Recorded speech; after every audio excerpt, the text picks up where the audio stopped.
My father lost his life to a chunk of gold. Stockton police are calling it an epidemic. Violent robbers ripping gold jewelry off people who are wearing it and then selling that stolen gold for cash. Victims have been hit by hundreds of these robberies in the last few months. So what's being done about it? Ron Jones takes us to the front lines of Stockton's gold chain crackdown. Candles and crime scene tape still mark Stockton's Victory Park.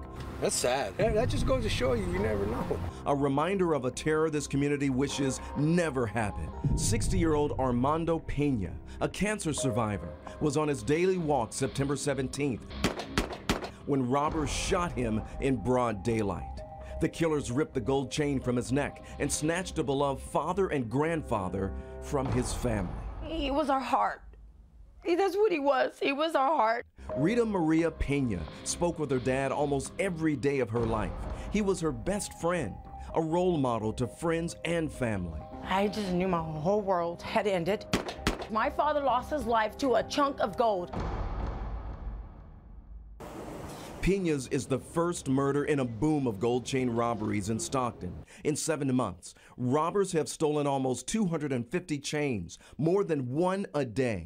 Most of them brazen daylight attacks. It is an uphill battle, but we're working at it. Sergeant Larry Perino says gold robbers took the whole city by surprise. When they do these crimes, they normally get rid of the item within 24 hours. That's why police are now checking up on secondhand stores and pawn shops once a week. A simple, very small gold chain can easily be sold for $200 or $300. Third-generation pawnbroker Tim Cassidy says he sees more gold than ever, as many as 50 gold chains a day.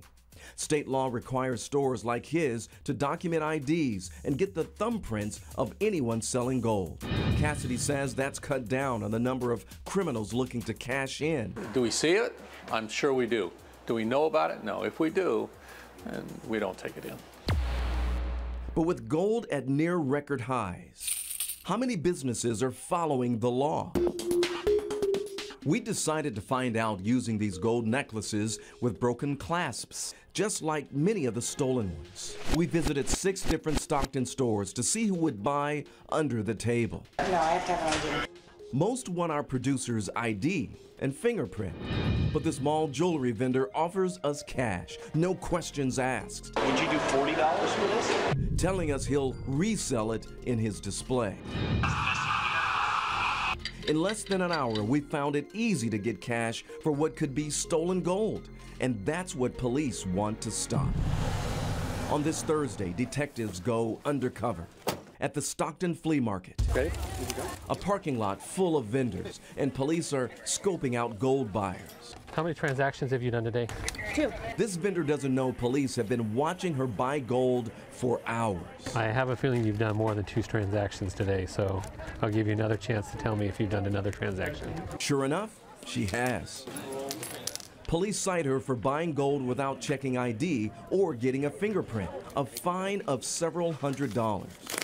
If we don't control it, the floodgates will just open and they'll bring everything that they can find stolen, and there'll be no control over it.